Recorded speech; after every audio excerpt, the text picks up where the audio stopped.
Start করলি? হয়ে গেছে। So hello guys, welcome. কি বলবো, সোহনদা দারুণ পড়াতো,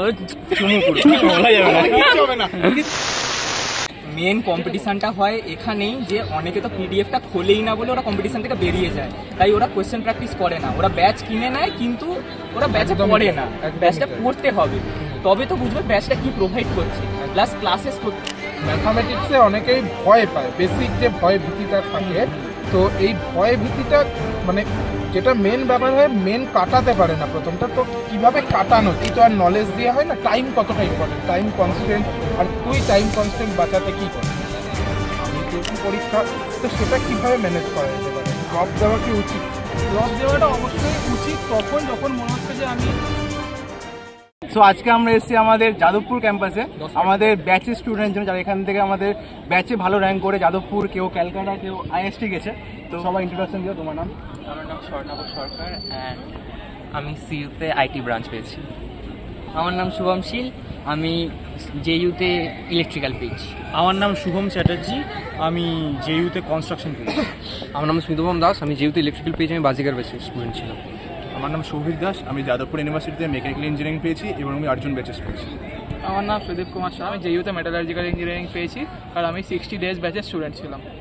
আমার নাম অভিরূপ সমদার, আমি যাদবপুর ইউনিভার্সিটিতে কনস্ট্রাকশন ইঞ্জিনিয়ারিং পেয়েছি, আমি 100 ডেজ চ্যানেলের একজন ছাত্র ছিলাম। আমার নাম দীপমাল্য সমাদ্দার, আমি আইএসটি শিবপুরে আইটি পেয়েছি আর যাদবপুরে ইলেকট্রিক্যাল ইটিসি পেয়েছি আর আমি 120 ডেজের চ্যালেঞ্জের ব্যাচে ছিলাম। আমার নাম রিনময় ঢালি, আমি আইএসটি শিবপুরে আইটি পেয়েছি, আমি বাজিগার ব্যাচ থেকে ছিলাম। হ্যাঁ, আমাদের সবাই একটা প্রথম কোশ্চেন থাকবে, ব্যাচে কিরকম কি রিভিউ ছিল, মানে কিরকম কি ভালো লেগে, কি কি করেছিলি? মানে সোহানদার ক্লাসেস ছিল, তারপর মক টেস্টটা খুব ভালো ছিল। আমি মেজরলি কমেন্টেই দেখতে পারতাম বা আমি লাইভেই থাকতাম। আমি মেনলি সোহানদার ক্লাসগুলো ম্যাথসে ফলো করতাম এবং তার সাথে মক টেস্টগুলো ডেইলি দিতাম, এটা আমাকে খুবই সাহায্য করেছে। তো আমি মেন্টরশিপ প্রোগ্রাম যেহেতু নিয়েছিলাম, তো সেখানে যখনই আমার কোনো ডাউট হতো সেটা আমি অর্ণবদাকে, সোহানদাকে জিজ্ঞেস করতাম আর সেই ডাউটগুলো রিজলভ করতে আমাকে ওনারা খুব সাহায্য করে। আমি আর্জুন ব্যাচের স্টুডেন্ট ছিলাম, আমি মক টেস্ট দিতাম রেগুলারলি, আর মেন্টারশিপের ব্যাচের স্টুডেন্ট ছিলাম। আমাকে অর্ণবদা, শুভনদা আর শুভদা তিনজনই খুব হেল্প করে। আমি বাজিগার ব্যাচের স্টুডেন্ট ছিলাম, রেগুলার মক টেস্ট এবং রেগুলার ক্লাস আমাকে এই র্যাঙ্ক অ্যাচিভ করতে এবং তিনজন অর্ণবদা, সোহানদা খুব হেল্প করেছে। হ্যাঁ, আমি BongStudyHub ইন্ট্রোডাকশন পাই ইউটিউব থেকে, সেখান থেকে আমি ওই টিপস অ্যান্ড ট্রিক্সের যে ভিডিওসগুলো আসতো সেগুলো খুব দেখতাম অ্যান্ড সেগুলো আমাকে খুব সাহায্য করে, সেই থেকে অন্য সম্পর্ক। আমি বেশিরভাগ এখানে মক টেস্ট দিয়েছি, মক টেস্টগুলো খুব সুন্দর ছিল এবং দাদারা খুব ভালো আমাদের গাইড করেছে, ওটা থেকেই আমাদের ভালো রেজাল্ট। আমি 100 ডেজ চ্যালেঞ্জে ছিলাম ওয়েবজির, তো সেখান থেকে অনেক মক টেস্ট, নোটস সব BongStudyHub গ্রুপ থেকে আমি পেয়েছিলাম অ্যান্ড আমাকে হেল্প করেছিল। এছাড়া অনেকেই আছে যারা আজকে আমাদের এই সেলিব্রেশনে যোগ দিতে পারেনি, তো একদিক থেকে জেনে নেওয়া যাক তারা কি কি করেছে এবং তাদের বার্তা কি থাকবে আগামী জুনিয়রদের। একদম। তো প্রথমেই আছে মৃন্ময়, মোটামুটি অঙ্কে, যেহেতু আমি অঙ্কের টিচার, অঙ্কের কোশ্চেন, অঙ্কে কি করলে বেটার করা যেতে পারে, যে জুনিয়ররা বেটার করবে? অঙ্কেতে আমার হিসেবে দাদা সবচেয়ে বেশি ম্যাটার করে হলো প্র্যাকটিস, আর প্র্যাকটিসের সাথে হলো কনসিস্টেন্সির সাথে তুমি যত প্র্যাকটিস করতে পারবে তত বেটার হবে ম্যাথসটা। আর তার সাথে সাথে এক্সাম্পলসগুলোকে করা আমার হিসাবে খুব ম্যান্ডেটারি থাকে, কারণ কি এক্সাম্পলস দিয়ে তুমি বুঝতে পারবে। বাকি তো সোহানদাই ছিল ডাউট সলভ করার জন্য বা ক্লাসেসের জন্য। আর শর্ট ট্রিক্সের কিছু শর্ট ট্রিক্স কি দরকার হয় নাকি একেবারে? হ্যাঁ, শর্ট ট্রিক্স তো মেজরলি দরকার হয়, মানে সেই ফার্স্ট 11th কোয়াড্রেটিক বগেরাতে অনেকটা হেল্প করেছিল আমার স্পেশালি। বাকি হ্যাঁ, মানে শর্ট করতে পারো, মানে যেইর জন্য, বোর্ডসের জন্য আলাদা, যেইর জন্য তুমি শর্ট ট্রিকটা। এরপর আছে দীপমাল্য, ও অনেক আমাদের ক্লাস টাস করেছে, আমার খুব কাছের স্টুডেন্ট। তো মানে কি কি দরকার একজন স্টুডেন্টের এইরকম হার্ডেল পেরোনোর জন্য? টেকনিক্যালি বাবা মা তো সবসময় ভাববে যে পড়াশোনা করছি না, কিন্তু নিজেকে পড়াশোনা সবসময় চালিয়ে যেতে হবে। আর ক্লাসে বাই চান্স যদি কোনো ক্লাস মিস হয়ে যায়, ওর রেকর্ডিং তো BongStudyHub মানে প্রোভাইড করেই দেয়। আর যে পিডিএফগুলো দেয়, অনেকে তো, আমি তো বলবো মেন কম্পিটিশানটা হয় এখানেই যে অনেকে তো পিডিএফটা খোলেই না বলে ওরা কম্পিটিশান থেকে বেরিয়ে যায়, তাই ওরা কোয়েশ্চেন প্র্যাকটিস করে না, ওরা ব্যাচ কিনে নেয় কিন্তু ওরা ব্যাচে পড়ে না। ব্যাচটা পড়তে হবে তবে তো বুঝবে ব্যাচটা কি প্রোভাইড করছে, প্লাস ক্লাসেস করতে হবে। আমাদের মানে আমি বলবো আমার টিএনসি খুবই খারাপ ছিল। আর সোহনদার ক্লাস, আমি সোহনদাকে পার্সোনালি অনেকবার কোয়েশ্চেন পাঠিয়েছি, সোহনদা ভালোই সলভ করে দিয়েছে। আর পিএনসি কীভাবে অ্যাপ্রোচ করতে হয় সেটাও সোহনদা খুব ভালো করে বুঝিয়ে দিয়েছে। এমন অনেক ট্রিক্স আছে যেগুলো সোহনদা মানে বলেছিল, আর সেটা কাজও লেগে যায়। ওয়েবজিতে তো খুবই তাড়াতাড়ি কোয়েশ্চেনগুলো সলভ হয়ে যায়, তাই ওয়েবজিতে আমার 55 মতন নাম্বারও চলে এসেছিল। এটা আমিও বলি অনেককে যে কিছু কিছু চ্যাপ্টার আছে স্পেশালিটি চ্যাপ্টার যেখানে সবার ডাউট হয়, এটা এর আগেও বলেছি, সেটা পিএনসি আছে, প্রবাবিলিটি আছে, তাছাড়া কয়েকটা অ্যালজেব্রার চ্যাপ্টারস আছে যেমন রিলেশন ফাংশন, এগুলোর যা আমরা প্রোভাইড করি অনেক বেটার কন্টেন্ট। তাতে যদি পরবর্তী যারা আছে তারা যদি এই কন্টেন্টগুলো ভালোভাবে নিতে পারে তো তাদেরও সুবিধা হবে। এরপর আমাদের আছে অভিরূপ। তো অভিরূপ, মোটামুটি তুই আমাকে একটা জিনিস বল, what is the relevance of mock test in WBJEE preparation? মানে মক টেস্ট কি দরকার নাকি কতটা দরকার, বা মক টেস্ট দেওয়াটাই কি শুধু দরকার, এটা নিয়ে একটু বল। ব্যাপার হচ্ছে WBJEE যে এক্সাম থাকে আর যেই এক্সামের প্যাটার্ন সম্পূর্ণরূপে আলাদা থাকে। আমরা যেখানে দেখতে পাচ্ছি যে WBJEE-তে 2 ঘন্টার একটা পেপারে 75 কোয়েশ্চেন থাকে, সেখানে টাইম কনস্ট্রেন্টের একটা ব্যাপার। সেখানে আমি শুধু কনসেপ্ট জানলাম আর অঙ্ক করলাম সেটাই ম্যাটার করে না, তার সাথে শর্ট ট্রিক্সগুলো অনেক ম্যাটার করে। তার সাথে মক টেস্ট দিলে বোঝা যায় যে আমি ওভার অ্যাটেম্প্ট করে ফেলছি কিনা, অথবা আমি এটাও বুঝতে পারি যে আমার কোন জায়গায় ভুল হচ্ছে। এবং মক টেস্ট দিয়ে সবথেকে যেটা দরকারি সেটা হচ্ছে মক টেস্টটাকে অ্যানালাইসিস করা, এবং এইটা করবার ফলে ম্যাথসের নাম্বারটা বুস্ট আপ হবে আর তখন এই র্যাঙ্কটা ভালো আসবে। তো এই অ্যানালিসিস নিয়েও আমরা বলেছিলাম, যারা মানে মেনে চলেছেন তাদের অনেকটাই বেটার হয়েছে। তো এরপর আমাদের শুভম আছে। তো শুভমের কাছে আমার একটাই কোশ্চেন থাকবে, সেটা হলো গিয়ে ম্যাথামেটিক্সে অনেকেই ভয় পায়, বেসিক যে ভয় ভীতিটা থাকে, তো এই ভয় ভীতিটা মানে যেটা মেন ব্যাপার হয় মেন কাটাতে পারে না প্রথমটা, তো কিভাবে কাটানো যায়, প্রথম কাটানো তারপর গাড়ি এগোতে থাকে।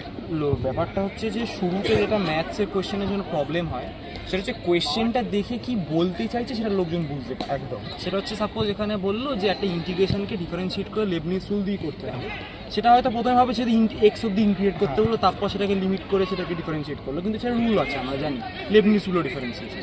এবার সেটা ক্ল্যারিটাই করার একটাই অপশন, যে এক হচ্ছে ফার্স্ট অফ অল কনসেপ্টুয়ালি ক্ল্যারিটি থাকা প্রয়োজন, অ্যান্ড সেকেন্ডলি বিষয়টা হচ্ছে জিনিসটাকে নিয়ে লেগে থাকা কনস্ট্যান্ট বোঝার জন্য। মানে if you give up at that point, এটা কিন্তু কনস্ট্যান্ট কার্ভটা বাড়তেই থাকে, যেটা জিনিসটা পাইলে হতে হতে এমন অনেক জিনিস ছুটে যায় না বোঝার জন্য, যার জন্য পরের কনসেপ্টগুলো বোঝা যায়। এই ক্ষেত্রে আমি একটা জিনিস জানবো যে কতটা ইম্পর্টেন্ট একটা ফর্মুলার খাতা রাখা, বিকজ ফর্মুলার খাতা রাখাটা খুব একটা ইম্পর্টেন্ট জিনিস। এই যে তুই লেবনিজ বললি, তো লেইবিনসটা অনেকে জানেই না, কারণ কি তারা ওই পড়ছিল, খাতা উল্টে গেছে, তারপর ভুলে গেছে। তো খাতা রাখাটা কতটা ঠিক? খাতা রাখাটার জরুরি বলতে আমার নিজের একখানা শিট ছিল, যেগুলো লুজ শিটগুলো আমি জড়ো করেছিলাম, আর আমি কি করতাম ফার্স্ট অফ অল একটা ফর্মুলার জন্য স্পেস ছিল যে ফর JEE মেন্স স্পেশাল, বাস একটা WebG আর JEE মেন্স একটু আলাদা রকম, শোনো এক একটা টপিকে ওরা ফোকাস বেশি করে, যেমন WebG ফোকাস করে হচ্ছে ক্যালকুলাস পোর্শন অনেক বেশি রাদার দেন বাকি পোর্শন, কিন্তু JEE মেন্স আমার ইকুয়ালি জিনিসগুলোকে ডিস্ট্রিবিউট করতে থাকে।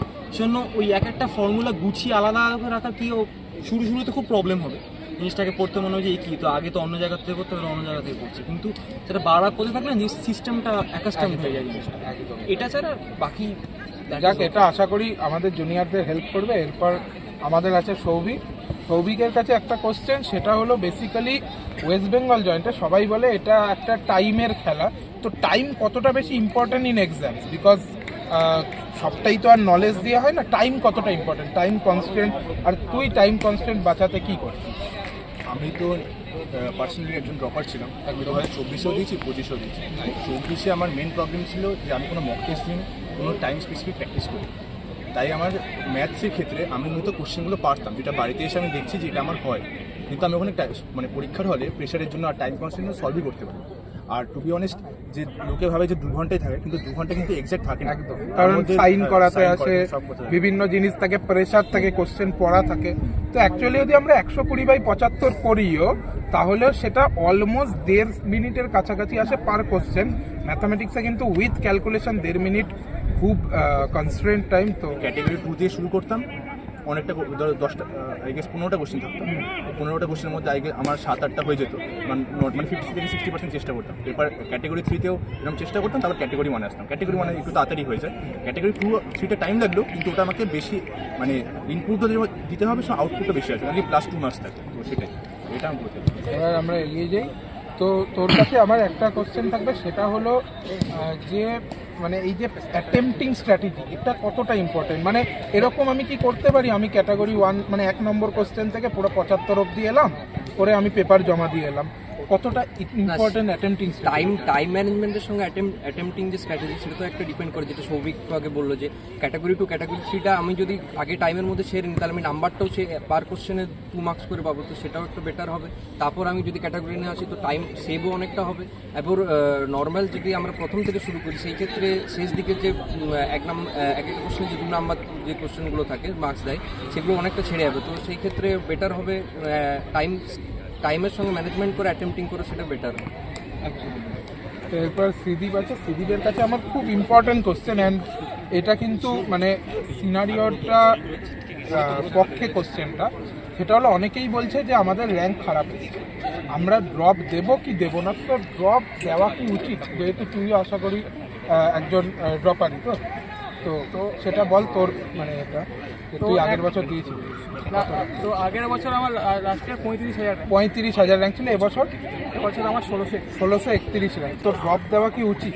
ড্রপ দেওয়াটা অবশ্যই উচিত তখন যখন মনে হচ্ছে যে আমি প্রত্যেকটা দিন 8 ঘন্টা 9 ঘন্টা 10 ঘন্টা করে খাটতে পারবো কনসিস্টেন্ট। এমন না যে আজকে একদিন পড়লে আমার 3 দিন আমি ঘুমিয়ে গেলাম, ওরকমভাবে হবে না। আর তার থেকে বড় কথা হচ্ছে আজকে অনেকেই হয়তো বলে যে 30 নাম্বার 35 নাম্বার এলে ড্রপ দিও না, কিন্তু ব্যাপারটা হচ্ছে যে তোমার এই বছর তুমি কত নাম্বার পাচ্ছ এটার উপর ডিপেন্ডই করছে না, তোমার ডিপেন্ড করছে তুমি এই বছর যে যেই র্যাঙ্কটা এনেছো এটাতে তুমি কতটা এফোর্ট দিয়েছো। আর যদি তুমি যদি এফোর্টই না দিয়ে থাকো তাহলে তোমার 35,000 র্যাঙ্ক তুমি বুঝতে পারছো যে তোমার পোটেনশিয়ালটা অ্যাকচুয়ালি কি। তো তুমি হয়তো একটা বছর খাটলে তুমি হয়তো আজকে আমি যেমন 35,000 র্যাঙ্ক যে করেছে সে হয়তো আজকে ভাবছে যে আমি একটা খুব খারাপ র্যাঙ্ক করেছি, আমিও লাস্ট ইয়ার ভাবতাম, বাট সেখান থেকে আমি চেষ্টা করে আজকে 1631 র্যাঙ্কের জিনিসটাকে এনেছি। তো ড্রপ দেওয়া উচিত তখনই যখন তুমি নিজেকে নিয়ে কনফিডেন্ট, ড্রপ দেওয়া উচিত তখনই যখন তোমার মনে হচ্ছে যে না মানে আমি এই কাজটাকে একদম মন দিয়ে করতে পারবো, অন্য কোনো দিকে না তাকিয়ে, নিজের দিকে না তাকিয়ে, নিজের জন্য, নিজের পরিবারের জন্য আর সব কিছু। হ্যাঁ, তো এটা আমি ড্রপের ক্ষেত্রে সবসময় বলি নিজের তাগিদ থাকতে হবে। ও যেটা প্রথম কথা বললো যে দিনে যদি 8-9 ঘন্টা খাটার হিম্মত থাকে তাহলে গিভ ইট আ ট্রাই, কারণ আলটিমেটলি হারার জন্য কিছুই নেই। কারণ ওর কাছে 35,000-এ যে কলেজ আসতো 55,000 হলে যে কলেজটা আসতো সেটা এমন কিছু ডিফারেন্ট হতো না। আমাদের শুভম, তো তোর কাছে আমার একটাই কোশ্চেন যে আমি পরীক্ষার হলে গেলাম, পরীক্ষার হলে আমি বিভিন্ন ধরনের লোক দেখতে পাই, যেটা মেনলি হয়, আর mathematics is the first paper. তো অনেকের হয় কি, অনেকে জেই মেন্স অত ভালো করে দেয় না, জাস্ট যায় দেয়, WBJEE মেন টার্গেট থাকে, তো পরীক্ষার হলে ঢুকে একটা প্যালপিটেশন শুরু হয়ে যায় প্রথম পরীক্ষা।